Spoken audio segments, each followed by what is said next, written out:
morning. Welcome to Lezend classes. Myself, Dr. Achaya Nalamada. I am going to discuss anti-nutrients as part of food chemistry syllabus. These anti-nutrients are either natural compounds or synthetic compounds. They may be natural or synthetic that interferes with absorption of the food material, digestion and even utilization of the food material. So, these components they interfere with digestion of the food material itself. If at all digestion has been completed, they may interfere with absorption also. Even after absorption, even they may interfere at the stage of utilization also. On the whole, they induce several health effects, right. So, simply they affect the food quality, they may reduce the food quality, or simply some of the components may be made unavailable due to this anti-nutrients. So, these anti-nutrients are present even in the food material itself in the natural manner, or maybe there are certain synthetic material is also there that simply they interfere with digestion, they affect the digestion of the food material, or they may affect absorption, assimilation, utilization. So, totally it affects the health system. So, there are several anti-nutrients reported. Trypsin inhibitors, goitrogens, trypsin inhibitor, trypsin is a protein enzyme. So, the activity of trypsin will be affected by these trypsin inhibitors. Goitrogens are goiter causative agents. So, laterogens, lathyrus, a variety of P that affects digestion. Hemagglutinins, they cause agglutination of blood cells. Cyanogenic glycosides, saponins, tannins, favism, etc. they also affect the digestion quality of the life itself. So, usually they may affect the health even in an adverse manner also, right. So, especially these trypsin inhibitors. So, trypsin inhibitors are usually present in the legume family, yes, leguminaceae, these are the pulses. So, in these pulses trypsin inhibitor is usually present, yes, Fabaceae. So, usually in every Fabaceae family one can discover protease inhibitors.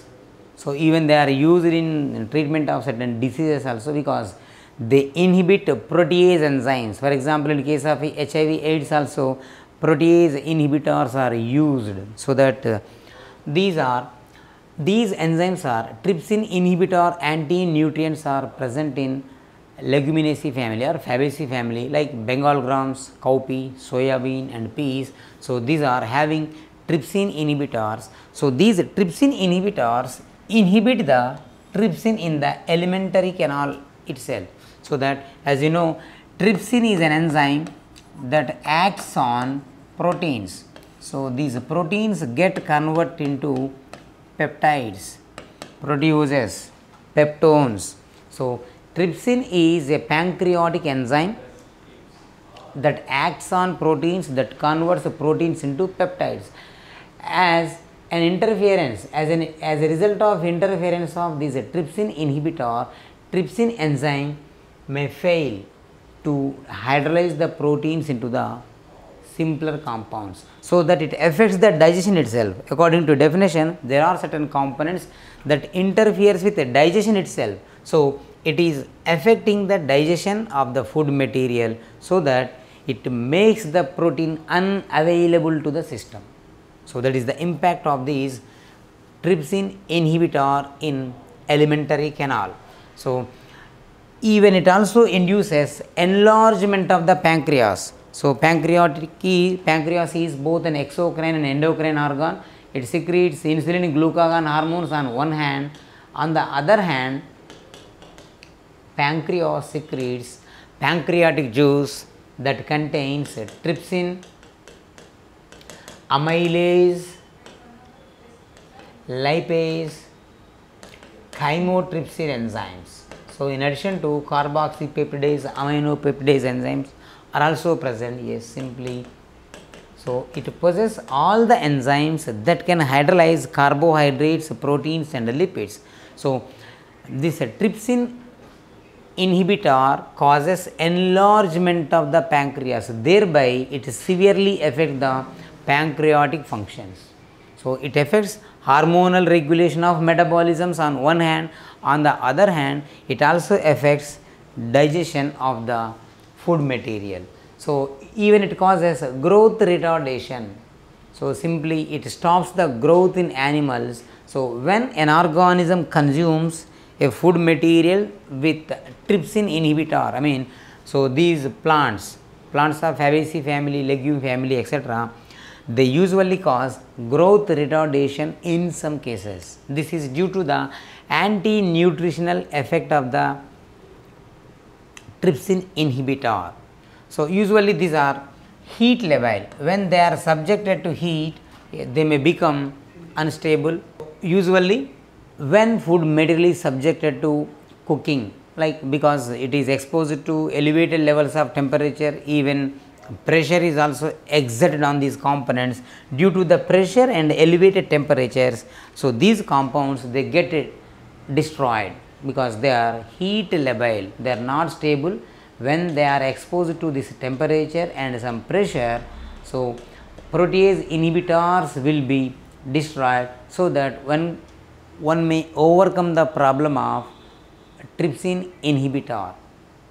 So, that by applying pressure in autoclaves 120 degrees centigrade temperature for 15 to 30 minutes, so one can destroy these trypsin inhibitor components. So, then goitrogens. Iodine is essential for synthesis of thyroid hormones, thyroxine, T3, T4. Yes, triiodothyronine and tetraiodothyronine. So, this iodine is an element that is essential for the synthesis of these hormone.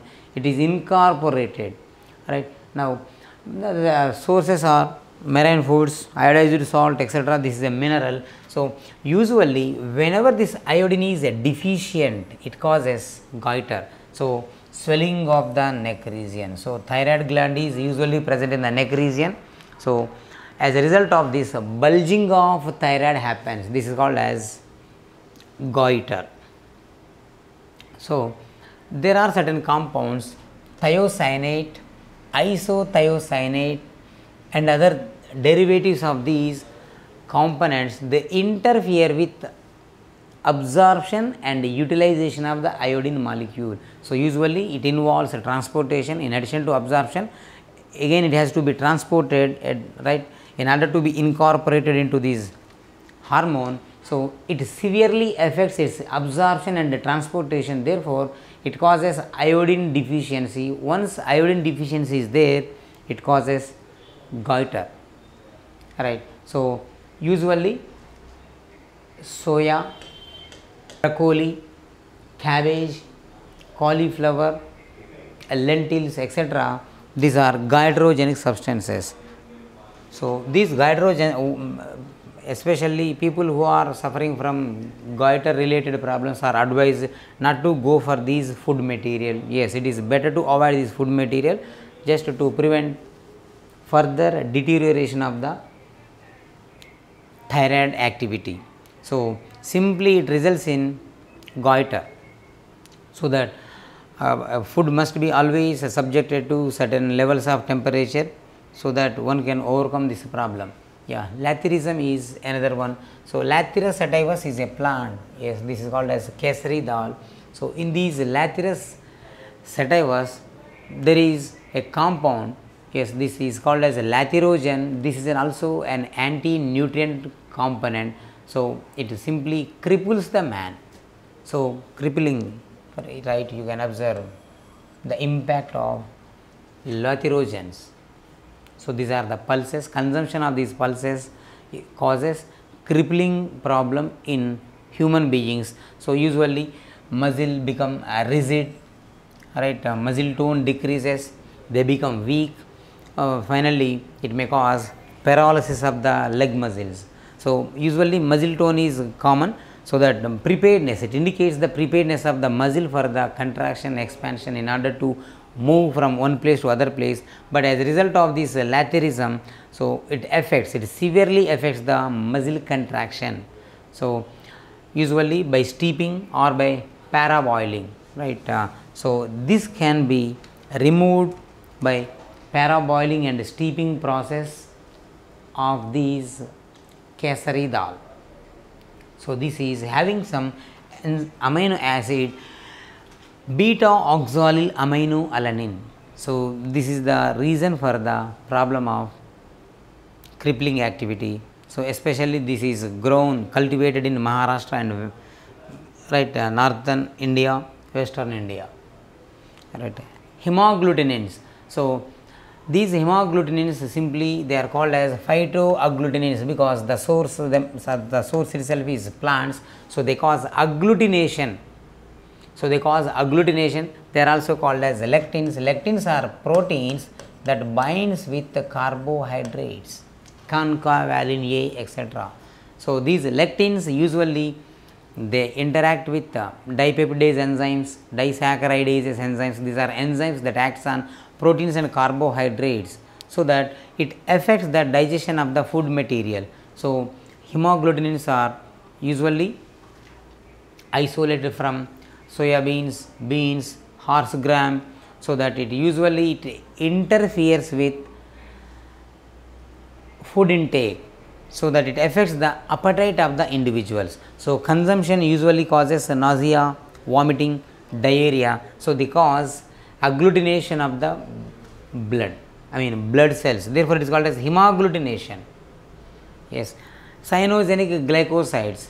So, these cyanogenic glycosides are usually present in almonds, amygdalin, it is a compound, right, linamarin in tapioca, durin in sorghum, taxiphyllin in bamboo shoots. So, this is a cyanogenic glycoside, these are carbohydrate derivatives. So, these carbohydrate derivatives causes cyanide poisoning.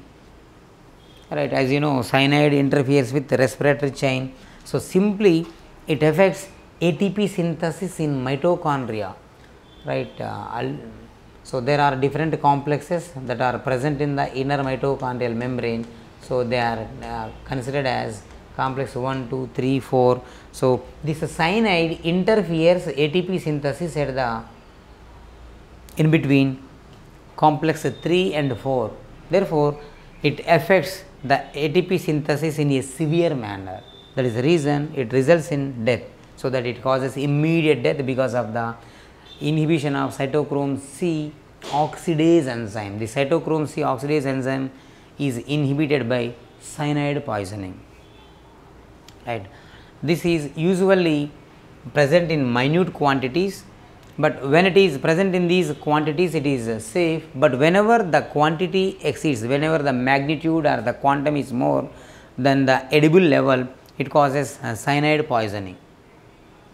Saponins, so usually they cause lather or foam when the food material is mixed, right. So, it causes foam, they are foaming agents, even they cause lather.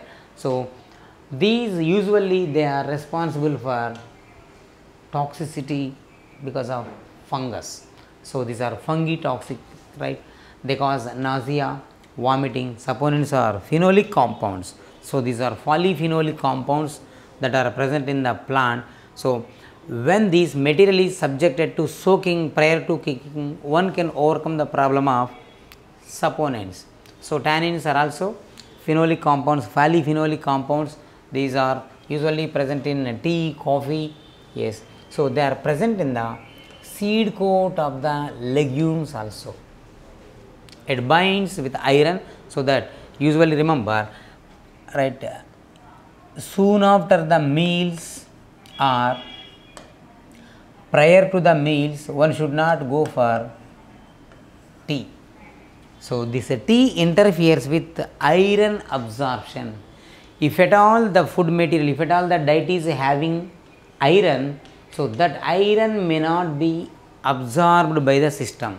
So this interferes with, these compounds interferes with absorption of the iron, therefore it causes reduced levels of iron in the body. So the system fails to absorb the iron in a normal manner, thereby it causes anemic condition. That is the reason soon after having meals or immediately after having a cup of tea, one should not go for meals. So that interferes, it binds with iron in an irreversible manner and it interferes with iron absorption. Actually there is a Casil's intrinsic factor. So this Casil's intrinsic factor binds with iron. So this is released by stomach. So epithelial cells, specialized cells in the stomach secretes Casil's intrinsic factor that is essential for binding and transportation of iron element.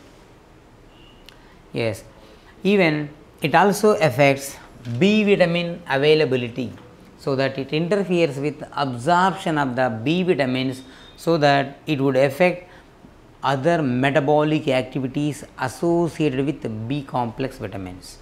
So by removing the seed coats, one can remove the tannins impact, or simply removal of seed coat in the form of husk. Yes, even cooking etc. also removes tannins. So these are fava beans.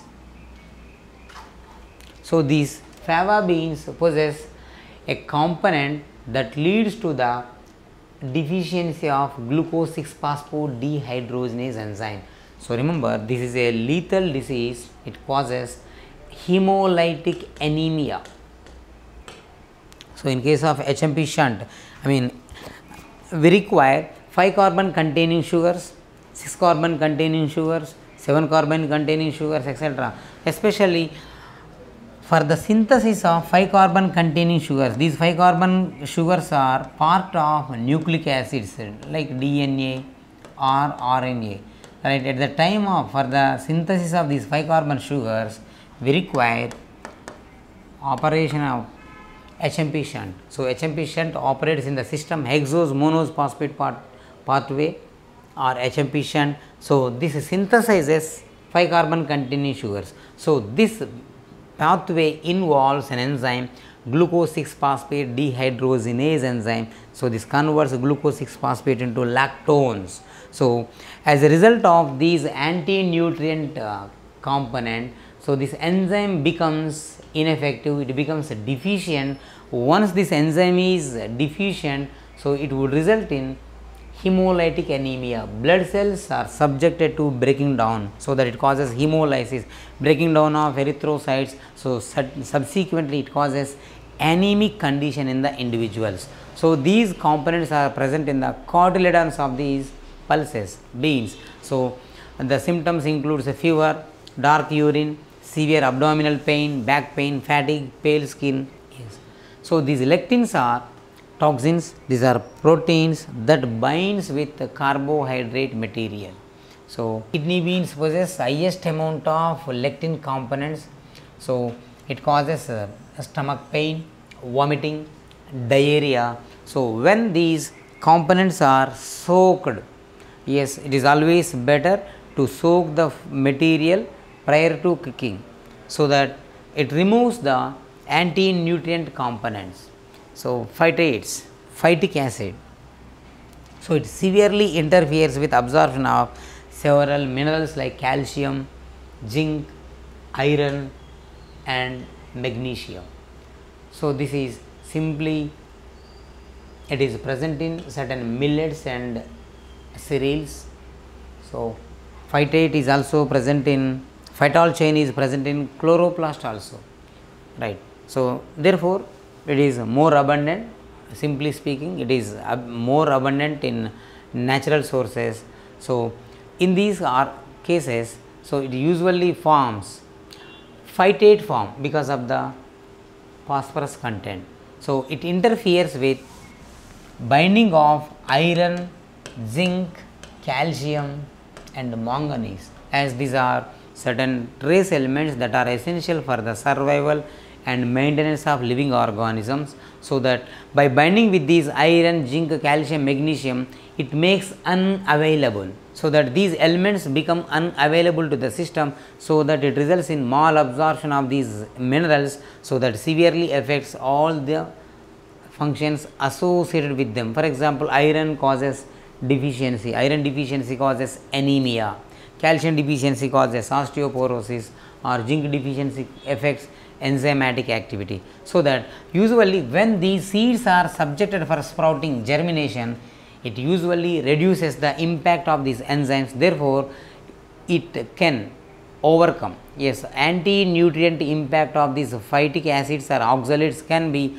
overcome. These oxalates are first isolated from a plant that belong to legumes, so these are called as oxalic acid components, etc. So wheat bran, spinach, beet greens, etc., these are rich sources of these components. So by soaking, right, one can overcome the problem of these one, especially these oxalates causes renal stones, renal calculi, kidney stones. Yes, so this binds with calcium, it results in calcium oxalate. So this calcium oxalate is nothing but kidney stone or renal calculi or renal stones. That is the impact of anti-nutrients. Flatulence. So usually bloating, flatulence is a phenomena associated with certain pulses. So this is because of legume products, Bengal gram, black gram, red gram, soya bean. When they are consumed, usually they cause flatulence. Yes, pain. Yes, consumption of these material on large scale would result in flatulence. So it is a disorder associated with this one. So soaking these material overnight would reduce the impact of flatulence. This is not a lethal one. Or even phytotoxins and algal toxins. So these usually either fresh water or brackish water or marine water algae produce these toxins. So these are organic components. So they cause diarrhea, vomiting, tingling and paralysis. So they affect the nervous system also. So marine food products, right, it includes plant as well as animal products like shellfish or fish, that is an inhabitant of contaminated drinking water, is the source of these phytotoxins, right. Simply these are algal toxins that affects paralysis, diarrhea, vomiting. So these materials are usually not eliminated by cooking or freezing. So they are retained in the food material itself, right. So mycotoxins are fungal toxins. So aspergillus flavors, for example, in groundnut especially, usually sometimes we come across some bitter taste. So this is because of aflatoxins. These aflatoxins are fungal toxins, these are carcinogenic. So there are different categories of aflatoxins. So all these components are secondary metabolites. Secondary metabolite means, so they are not essential for growth and maintenance of plants. So the components that are essential for the growth and maintenance of plants itself is called as primary metabolites. They are part of anabolism and catabolism, right. So that they have that significant role in metabolic activities, whereas secondary metabolites are not part of primary metabolite activities, rather they are like excretory material. So instead of excreting, plants usually store them. Of course this is a response, this is in response to some offensive methods. So as a part of the defensive mechanism, plants usually synthesize, they store certain chemicals. These chemicals are poisonous, maybe toxic, so that these are called as defensive strategies. So all these secondary metabolites are, right, tannins, right, saponins, etc., quinones, these are secondary metabolites. These secondary metabolites, sometimes they may be toxic, sometimes they may be used as a drug for treating diseases, etc. So aspergillus flavus fungus secretes, right, it releases aflatoxins. These aflatoxins are carcinogenic, they cause cancer, cancerous condition, they cause liver cirrhosis also. Yes, claviceps purpurea, claviceps fusiformis in bajra and other in wheat, etc., triticale. Yes, in millets these are also present. So, there are certain bacterial toxins, Staphylococcus aureus, Salmonella, Clostridium perfringitis, etc. They also release toxins in food material. Yes, but these bacteria are associated with food material like seafoods, meat and salads. They cause nausea, vomiting, diarrhea. So, this is because of poor personal hygiene, right? These are usually ubiquitous, they are present everywhere. So, maintenance of a personal hygiene, maintenance of hygiene is the better method to avoid these one. So, Salmonella are also usually present in protein foods, maybe it is associated with the poultry products, fish. So, it causes a diarrhea, nausea, chills, fever. So, that is right. Proper cooking can avoid these impact. So, Clostridium botulinum causes food poisoning, it causes lockjaw, so that even it is lethal also. So, meat products, poultry products and other gravies are the sources of these toxins. So, this causes gastrointestinal disorders.